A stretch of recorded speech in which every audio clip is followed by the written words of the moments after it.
From where the news comes first, this is News Channel 2 at 11. Tonight, will President Trump get a second Supreme Court pick? This as one of the justices announces retirement. Democrats are saying, hold up. Also tonight, the governor signing new legislation aimed at keeping immigrant families together.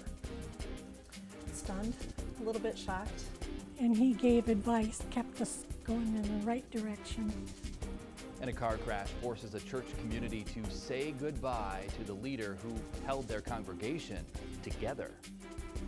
Good evening at 11 o'clock. I'm Don Shipman. We are learning new details tonight about the man killed while getting his mail in Westmoreland. He recently retired as pastor of a local church. And tonight, that church community is remembering Pastor Tom. His family gave us this picture to show on TV. His formal name was Reverend Charles Thomas Hast. He was 71 years old. He retired this past Sunday. Also tonight, we are learning new details about the crash itself. State police say that Hast was crossing Bartlett Road right around noontime when he was hit by 75-year-old Bruce Nettle of Westmoreland. They say that Hast was in the center of the road when Nettle's vehicle came up over a hill in that road, and there was no avoiding him. Hast was rushed to St. Elizabeth Medical Center, where he was pronounced dead. Tonight, News Channel 2's Audrey Russo spoke with the congregants of that church that he led for 2 decades. She has more now on their difficult transition. When the first day he was here, just called me Tom, so we did. And shifting gears like that, it's interesting, and it's a little emotional for everybody. This past Sunday, Pastor Tom Hast gave his last sermon at Bartlett Baptist Church before retirement. It's a very mixed emotional day. You're happy for the person that's going to go on with daily life. The dedicated parishioners now know it really was his last sermon. I'm sad for him because he had so many other things planned to do. It's kind of a strange feeling knowing that he won't be taking the pulpit again. A former member of the Navy, he enjoyed the Navy hymn.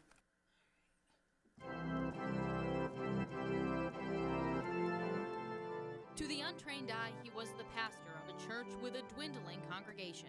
Maybe just under 20. But those devoted few know better. We are a family and we gather together. And they're staying true to his guidance in a transition much bigger than they originally thought. He always said that death is just a part of life and would want us to celebrate the life that he lived. Sentiments seemingly lifted right out of the last installment of Hast's Rome Sentinel column. And he's our leader, still. Look for the beauty of a rainbow after a summer thunderstorm. In Westmoreland, Audrey Russo, News Channel 2. A Utica firefighter was heard fighting a fire on Taylor Avenue overnight. Flames broke out in the 1400 block just before 1:30 this morning, and a family of 6, 1 adult, 5 children, lived here. They're being helped by the Red Cross. The firefighter who was hurt has a leg injury and is already out of the hospital. The cause of the fire is under investigation. All signs of investigation at this point appear to be the fire started on the first floor, extended to the second and the attic.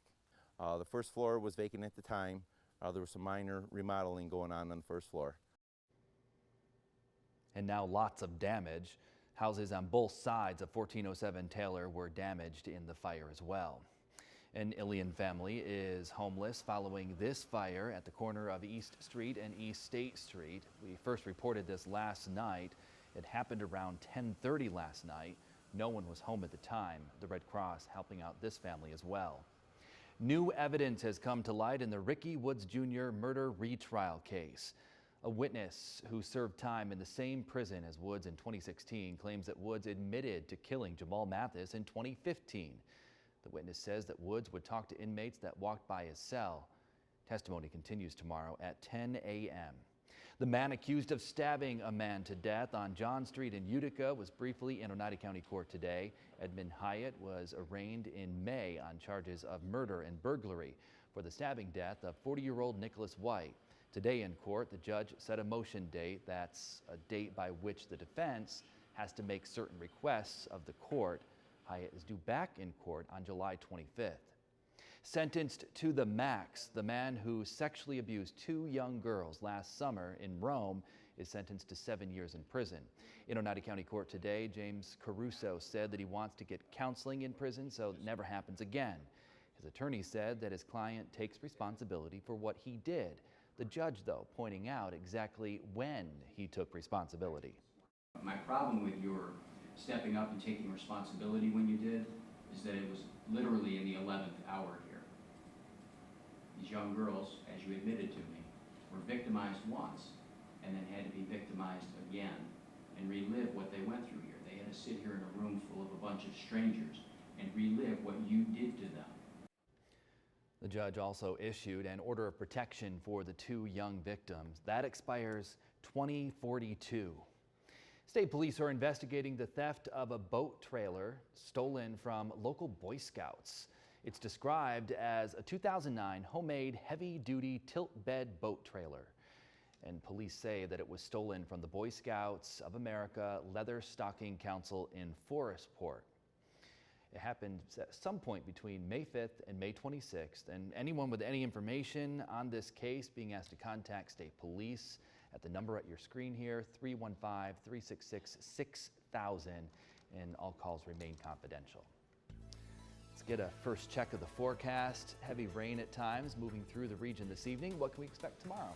Well, we can expect more of the same, although I don't think it's going to be quite as heavy. We picked up about an inch of rain in the Mohawk Valley, areas north about an inch, south of the valley less than that.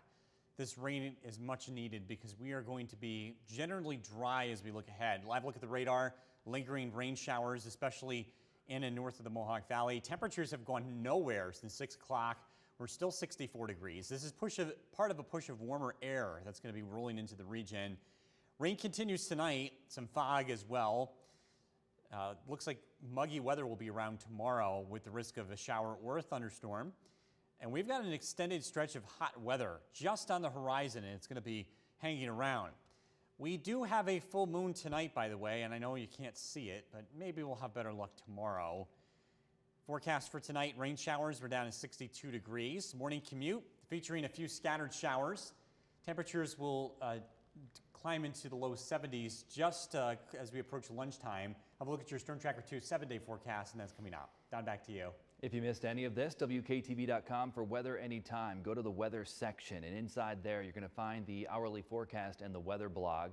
And if we do have any severe weather, we'll post those alerts on the main page. We'll also do so by way of your smartphone. So if you're at that right now, if you go to the Apple App Store or Google Play, you can download the News Channel 2 weather app. All you got to do is search WKTV or News Channel 2 weather. It'll pop right up. It's free. Just download it. Various civil rights groups are backing calls for Democratic lawmakers to hold off on a vote to confirm Supreme Court Justice Anthony Kennedy's replacement. They want to wait until after the November elections. Here's reporter Blaine Alexander. For years, he was the critical swing vote on the Supreme Court. Today, Justice Anthony Kennedy announcing he is retiring, a major shakeup that could open the door for President Trump to fundamentally change the makeup of the highest court in the land. A man who is displaying great vision. He's displayed tremendous vision and tremendous heart, and he will be missed. President Trump today praising Kennedy while already making plans to choose his successor. And we will begin our search for a new justice of the United States Supreme Court that will begin immediately. This will be the second Supreme Court nominee for President Trump. Last year, he picked Justice Neil Gorsuch to replace conservative Antonin Scalia, a lateral change. But Kennedy, appointed by President Reagan, became known as a moderate conservative, siding with conservatives on the Second Amendment and voting rights, but also favoring gay rights and abortion rights. Now, if you get somebody on the court instead who's much more inclined towards a conservative jurisprudence, some of that might pivot back in the other direction. Moments after Kennedy's resignation letter was released, Republicans urging a quick confirmation for his replacement. We will vote to confirm Justice Kennedy's successor this fall. But Democrats not in such a rush. This is the most important Supreme Court vacancy for this country in at least a generation. An intense political battle brewing over the future of the nation's highest court. Blaine Alexander, NBC News, Washington. Governor Andrew Cuomo has signed legislation that allows immigrant parents to designate a standby guardian for their children if the parent is detained in New York or faces deportation. Cuomo signed that legislation today, a day after a federal judge ordered immigrant families separated at the border to be reunited. Democrat Antonio Delgado will face off against Republican John Faso in November's congressional election. We first reported that last night at 11 o'clock. Faso, who represents the 19th district, responded to Delgado's primary win, saying that the Democrat has not lived in the region long enough to represent it well. Delgado was raised in Schenectady and lived in other states before moving to the district in 2017.